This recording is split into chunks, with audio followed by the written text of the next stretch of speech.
Salam, hər vaxtın xeyirli olsun. Necəsən, özünü necə hiss eləyirsən? Deyirəm ki, hər şey yaxşıdır, yaxşıya doğru gedir. Bugün istədim biraz sevgi münasibətindən danışaq. Sevgi münasibətində yaranan bizlərdən, bizim formalarımızdan danışaq. Sərgilədiyimiz davranışların səbəbindən danışaq. Deməli, əslində diqqət elədim ki, seanslarda da bu barədə bol-bol danışırıq. Mənə bu barədə də çox yazan olur, amma belə deyim ki, videoda geniş danışmamışıq yəqin ki bu barədə. Sevgi münasibətinə çox vaxt, ümumiyyətlə kimdən sorursan, deyəcək ki, mən gözəl bir sevgi münasibəti arzulayıram, belə romantik olsun, belə diqqətli olsun və s. Yəni müsbət şeylər ancaq istəyir insanlar. Elə özü haqqında da deyir ki, mən sevgi münasibətində belə davranıram, belə eləyərəm və s. Amma nədənsə o münasibət yaşanılanda insanlar istədikləri kimi, arzuladıkları kimi davrana bilmirlər. Və yaxud da o münasibət, hər hansı bir münasibət, yəni sevgi münasibətindən danışıqda bitir. Daha öncəsində deyən bir insan ki, mən ayrılsam normalda, yəni mənim həyatımdan kim çıxırsa çıxsın vecimə deyil. Yəni problem deyil mənim üçün, mən onsuz da əlayam belə kimisindən bitirə bilməmək də olur münasibəti. Yəni nə yaşayanda normal yaşamaq mümkün olur, nə bitirəndə normal bitirmək mümkün olur. Nəyə görə bir şey bu qədər ilişib qalırıq və yaxud da nəyə görə gözləntilərimiz düşündüyümüz kimi özünü doğrultmur. Çünki biz bəzən bu yanlışı eləyirik ki, münasibətə daxil olanda münasibətdəki qarşımızdakı partnyorun da gəldiyi bir yer olduğunu unuduruq. O partnyorun da yaralarının olduğunu, ailəsindən miras götürdüyü psixoloji tərəflərinin olduğunu unuduruq. Bizim gəldiyimiz yer necə ki var, biz deyirik ki, mənim travmam var, mən belə buradan yara almışam, mən bu boşluğum var, mən bu ehtiyacım var deyə. Bəs niyə romantik münasibətdə ancaq sanki bizim ehtiyacımız qarşılanmalıymış kimi və belə xoşbəxtlik olar ancaqmış kimi davranırıq.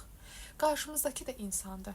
Bəs ona da biz lazımi hissləri, diqqəti ötürməsək, o necə çiçək açıb bizə o formada gözəllik ötürəcək yəni. Və yaxud da bəzən olur ki, münasibət yaxşı getmir, amma bu insan özünə etiraf edə bilmir ki, münasibət yaxşı getmir. Yəni qurtulmalı olduğu münasibətdən də qurtula bilmir. Sevgini yanlış bir şey zənn eləyir.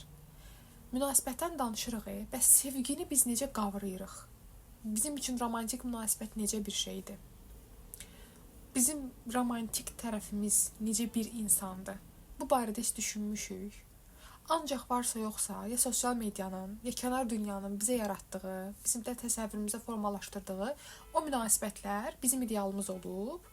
Biz bilmirik nə istədiyimizi. Bu olsun deyirik. Yaşayanda məsələlər olmur yəni. Çünki biz hələ özümüzü tam kəşf etmədən bir insanı kəşf etməyə tələsirik. Öz boşluğumuzu kifayət qədər görmədən, mənim bu problemim var demək cəsarətini göstərmədən biz qarşımızdakı insanın bizim bilmədiyimiz boşluqlarımıza dərman olmasını gözləyirik. Mənim nə boşluğum var? Mənim niyə bu boşluğum var? Bu nədən qaynaqlanır? Mən bunu bərpa etmək üçün nələr etməliyəm deyə heç düşünən yoxdur. Və münasibətə girəndə insanlar incinməyi, incitməyi, dalaşıb barışmağı, bərpa etməyi gözə almadan girirlər. Bir şey oldusa, bu dünyanın axırıdır, mən artıq bitdi, bunu bugün belə eləyən, sabah daha betərini eləyər deyə tam analiz etmədən, tam görmədən vaz keçməyə seçirlər. Yəni bəzi insanlar belə eləyirlər. Niyə? Sən bu həyatda hər şeyi qüsursuz elədin. Sən bu həyatda həqiqətən də çox ideal bir insan kimi var olursan ki, qarşındakı insandan da ideallıq gözləyirsən. Mənə qarşı filan şey elədi, mən bağışlaya bilmərəm, mən bağışlayan deyiləm. Danışmağı seçdin, bir ifadə eləməyi seçdin ki, məsəl üçün bunu etməyini istəmirəm də, bunu eləmə, bu xoş deyil mənə. O dəqiqə kəsib kökündən atmağı düşünürük. Bir münasibətin normal olması üçün, uzun müddətli davam etməsi üçün fədakarlıq istədiyini qəbul etmirsiniz. Və yaxud da Bir münasibətdə yanlışın özümüz də ola biləcəyi gerçəyini görmək istəmirsiniz. Çünki bizə indiki bəzi psixoloji yanlış fikirlər öyrədib aşılayıb ki, yanlış siz ola bilməzsiniz, qarşınızdakı insan ola bilər. Və yaxud da belə bir məsələ də var hələ. Kişilərin sevdiyi 5 qadın tipi, qadınların sevdiyi 5 kişi tipi. Yəni bu cür ülvi hisslərin yaşandığı bir münasibəti həqiqətən də o cür şeylər müəyyənləşdirirsə, biz o zaman nə vaxt ideal, orijinal özümüz olaraq münasibət yaşayacağıq? Qarşımızdakı insana necə əsl mənimizlə yanaşacağıq? Bu deməkdir ki, biz ancaq taktikalar idarə eləyir və biz hər hansı bir taktikanın sayəsində xoşdursa xoş, pisdirsə biz münasibət yaşayırıq. O taktikaları ayırdığımız vaxt ərzində bir özümüzdəki boşluqları görsəydik. Mənim burada yaram var, mən ata personajımla problem yaşayıram, ana personajımla problem yaşayıram, nə bilim, bacı qardaş ola bilər bu. Həyatımda falan şey oldu, dönüm nöqtəsi oldu, amma mən onu hələ də həzm edə bilməmişəm, kimi şeyləri oturub düşünmək yerinə. Mən bu cəmaatın balasına əziyyət verməyim sabah bir gün. Yəni bir var evlənmədən bunu danışaq, həll eləyək, bir var evlənəndən sonra biraz bir evin içində olanda, üzə çıxanda biraz daha fərqli olur. Heç olmasa bunun üzərində çalışım demək yerinə siz ancaq ya qarşı tərəfin ehtiyaclarını ödəməyə fokuslanırsınız, ya da qarşı tərəf olacaq sizin ehtiyaclarınızı ödəməlidir. Münasibət çünki budur. Belə dünya var. Görüb qeyd etdiyiniz o münasibətlər çoxsu boşdur ki, amma uzun müddətli münasibətə işlərində belə fərəhlənirsiniz, deyirsiniz, kaş məndə də qismət olaydı, cəmaat yaşayır, mən baxmağa gəlmişəm. Bəs o uzun müddətli münasibətlərin necə davam elədiyini zənn eləyirsiniz? Qüsursuz da olar. Hər gün romantik sözlər var orada. Hər gün bir-birinə bol-bol hədiyyələr göndərən, bir dediyini iki eləməyən insanlar var. Bəs o insanlar fərqli yerlərdən, ailələrdən gələn iki insan olaraq bir-birlərini yola verərək o münasibəti yaşayırlar da. Yola vermək güzəşt, təbii ki, bəzi səhvlər çıxmaq şərtilə, yəni normal. Sənin mənim elədiyimiz gündəlik xırda-para səhvlər, yanlış anlaşılmaları, bunlardan bəhs edirəm təbii ki. Yəni bərpa etməsi mümkün olan şeylərdən bəhs edirəm. Bunlar edilir. Gündəlik həyatda zaten bunları sən də eləyirsən. Öz ailənə qarşı, anana qarşı ola bilər və yaxud da bacına, qardaşına qarşı. Yəni sən eləyirsənsə. O da insan övladıdır və o da eləyə bilər. O sənin qeyd etdiyin münasibətdəki insanlar bir-birlərinə güzəşt etməsələr, sən onları tanımazdın, kəşf etməzdin. Sənin və yaxud da sevgi anlayışın nə deməkdir? Yəni, qəribə danışdım, nə deməkdir? Nə mənaya gəlir? Elə insanlar var ki, atasından gözlədiyi qayğıda romantik münasibətində gözləyib qarşılanmadığı üçün əsəbləşir, misal üçün. Niyə? Xeyr ola. Yəni, səni romantik münasibətdə o cür təmin etməlidirlərsə, bu birinci normal deyil. Çünki ata personajından problemi varsa, onu zəhmət olmasa çünki özün həll etməlisən. Əgər atan həyatda satanla deyilsə, bir psixoloqa professional dəstək alaraq onu müəyyən texnikalarla özündə həzm etməlisən. Yəni bu şəkildə. Çünki bu halda da olsa, sənin o boşluğunu doldurmaq üçün bir münasibət yaşansa, qarşındakı insanın bu dəfə ehtiyacları qarşılanmayacaq. Ya da ki, bəzi kişilər var ki, özünə həyat yoldaşı yox, ana istəyir. Qadın filan şeylər etməlidir. Bəs bu romantik münasibətin adı niyə romantik münasibətdir? O münasibət formasında nə ana-bala, nə ata-bala, valideyn-övlad münasibəti olmur. O münasibətdə cəzb edicilik olmasa, sən bu insanı görəndə nəyə görə bəyənmirsən? Təbiətinin qanunu olaraq cinslər arası bir cəzb olunma, bəyənmək, instinktiv müəyyən şeylər baş verir ki, onun adı romantik münasibət olur. Əgər burada da bir övlad valideyn münasibətindən söz gedəcəksə, zaten onsuz da orada sizin təbii olaraq ehtiyaclarınız qarşılanmayacaq. Nə emosional, nə fiziki. Bu bir evlilik də ola bilər, bu bir normal nişanlılıq, sevgililik də ola bilər. Nə istədiyinizi oturub sorğulamağınızı istəyirəm, yəni. Oturub boşluqlarınızı özünüzün görməyini istəyirəm. Bir münasibətdə də ola bilər. Baxın, bunu da deyim. Siz bir münasibətdə də fərqindəlik yaşaya bilərsiniz. Şərt deyil ki, siz özünüzü oturun, qüsursuz formaya salana qədər mükəmməliyyətçi damarınız tutsun. Oturun, mən bu səhvim var, mən bunun üstündə işləyim, ondan sonra filan kəs mənə addım atsa qəbul edirəm, mən filan kəsə gedib addım ataram, ona qədər münasibətə girməyin kimi elə deyil. Bir münasibət yaşaya-yaşaya da əskikliklərini görüb düzəldə bilərsən. Əsas odur ki, düzəlt. Əsas odur ki, yəni gör. Çünki nə xoş sənə ki, sən çox absurd şəkildə qarşındakı insandan yersiz olaraq o ehtiyacları gözləyəsən, ehtiyac deyirəm, onu özün bərpa etməlisən. Atandan, anandan görməli olduğun şeyi görmürsən, qeyb onu partnyorundan gözləyirsənsə, məsəl üçün o sənə onu tam verə bilməz zaten heç vaxt. Çünki o sənin partnyorundur, sən anan atan deyil. Bunu artıq özün fərqinə varıb, ən azından onunla bağlı, o boşluqla bağlı etdiyin avtomatik yanlış davranışları və avtomatik düşündüyün yanlış düşüncələrin üzərində çalışsan, qarşındakı insanla da bir müddət sonra münasibətin onsuz yaxşıya doğru gedəcək. Çünki biz əslində fərqinə varmırıq. Çox vaxtı münasibətdə əslində əgər bir travmatik həyatdan söhbət gedirsə, partnyorlar öz həyatlarında həqiqətən də çox çətin dönəmlərdən keçmiş iki insandırsa və bu insanın həyatında sağlam bir ailə modeli olmayıbsa bu insanların ikisinin də. Bu insanlar fərqində də deyillərsə ki, travma yaşayıblar, onlar fərqində olmadan avtomatik olaraq davranış və düşüncələr sərgiləyəcəklər. Yəni necə? Misal üçün, bir evdə sağlam olmayan ana-ata münasibəti görən fərdlər öz münasibətlərində qorxu ilə hərəkət eləyəcəklər. Tərk olunma qorxusu, tərk etmək şeyi, nə deyim ona, tərk etmək addımları və yaxud da güvənsizlik, inamsızlıq, qısqanclığın qeyri-sağlam formaları. Bəs bunlar oradan gəlir də. Siz özünüz görsəniz ki, modelləriniz sağlam olmayıb, günü bugün özünüzlə münasibətlərinizdə əziyyət çəkirsinizsə, demək ki, səbəbi var. Bunlar səbəbsiz ola bilməz, mümkün deyil, səbəbsiz ola bilməz yəni.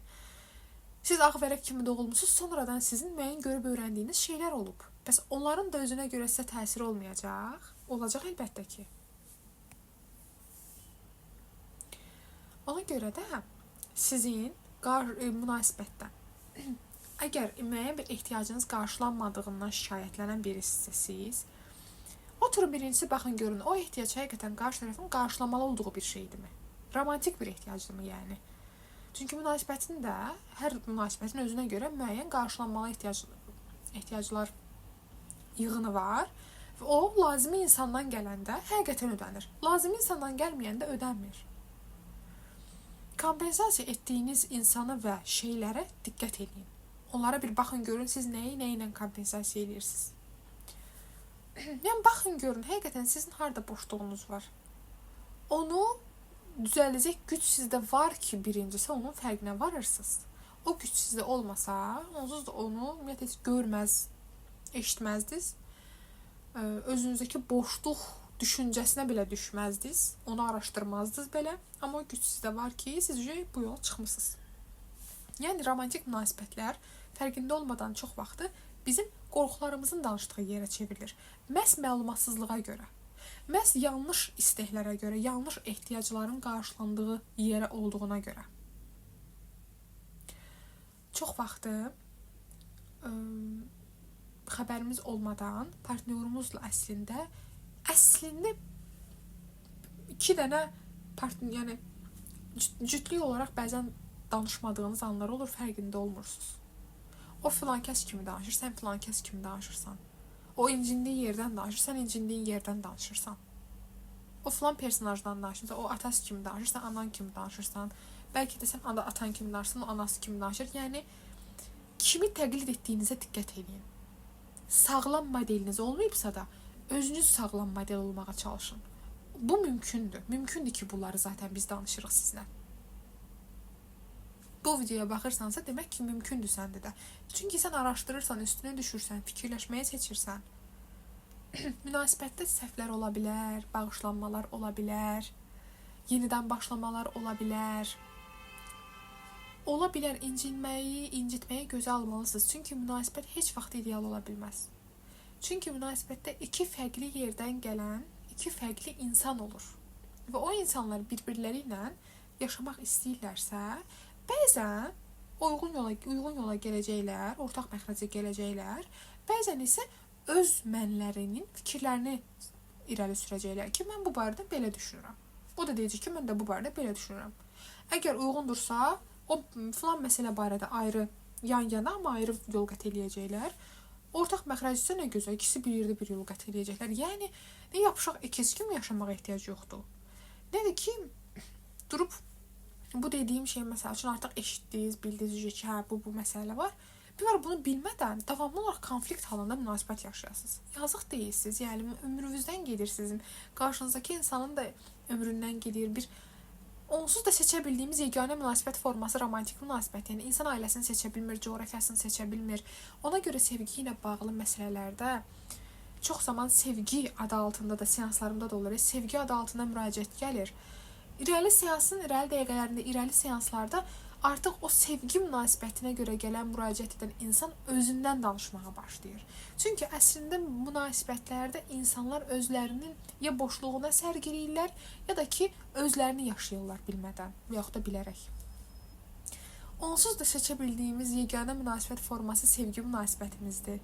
Seçə bildiyimiz yeganə variantımız demək olar ki, öz partnyorumuzdur. Ailəmizi seçə bilmirik, coğrafiyamızı seçə bilmədik, dünyaya gəldiyimiz ölkəni seçə bilmədik, dilimizi, dinimizi seçə bilmədik. Doğulduq və adaptasiya olduq. Heç olmasa oturub bir düşünək, harda boşluğum var, harda yaram var, harda problemim var. Ona əsasən, münasibətdə sənsə heç nə də olmaz. Münasibətdə ola bunlar da düzələ bilər. Heç olmasa yəni bunun üzərində oturub düşünün. Qarşınızdakı seçə bildiyiniz o həyat yoldaşınız olacaq o insana qarşı hörmət məqsədli, həm də özünüzü hörmət məqsədli. Həyat keyfiyyətiniz artsın deyə araşdırın. Seçə bildiyiniz yeganə həyatınızın hekayəsini gözəl istifadə edin. Çünki bu bölümdə artıq sizin seçiminiz rol oynayır. Artıq burada deyə bilməzsiniz ki, bunu mən seçmədim, bu məndən asılı bir şey deyildi. Belə. Seçə bildiyiniz hekayəni gözəl yaşamaq üçün əskikliklərini, müsbətlərini qəbul etməliyik. Çünki əminəm ki, bizim özümüz də hər bir haldan qəbul edilmək istəyərdik. Sorursam, necə bir insanla bir yerdə olmaq istəyərsən, mən yaralarımla da sevsin, mən əskikliklərimlə də sevsin, ehtiyaclarımı duysun, istəklərimi mən demədən başa düşsün. Biz qarşındakı insan da onu istəyir də. Amma indi artıq mən fikir verirəm ki, cütlüklərdə çox fərqindəlik artıb. Bu sahədə olanlar görürəm ki, seanslara qəşəng cütlüklər gəlirlər və yaxud da bir partnyor digərini təşviq edir ki, getsin seansa. O qədər xoş təsir eləyir ki, yəni ki, partnyordan biri biraz yubananda, digəri ona stimul olmağa çalışır və yaxud da əl-ələ verib gedirlər, yetər ki, bir yerdə düzəldək deyirlər. Ona görə də bilirəm ki, bu dediklərimdə çox gözəl şəkildə ünvanlarına çatacaq, kimə necə lazımdır təsir eləyəcək. Yəni, romantik münasibətində sən bugün özünlə bağlı və yaxud da münasibətin özündə bir problem yaşayırsansa, bəlkə də o problem elə sənin əllə etməli olduğun bir şeydir. Bəlkə də öz boşluğunla əlaqəli bir şeydir və yaxud da qarşındakı insanın xəbəri yoxdur, sən fərqində oldun, onun bir boşluğu var, filan həyatının filan hissəsində bir şey yaşayıb, bugün onu əks etdirir öz münasibətində. Denən ki, bu buna görədir, gəlib onun üstünə düşək, həll eləyək. Qüsursuzluq gözləntisi olduqca əziyyət çəkəcəksiniz. Çünki qüsursuz bu dünyada heç kim yoxdur, heç nə yoxdur. Sən özün belə qüsursuz deyilsən.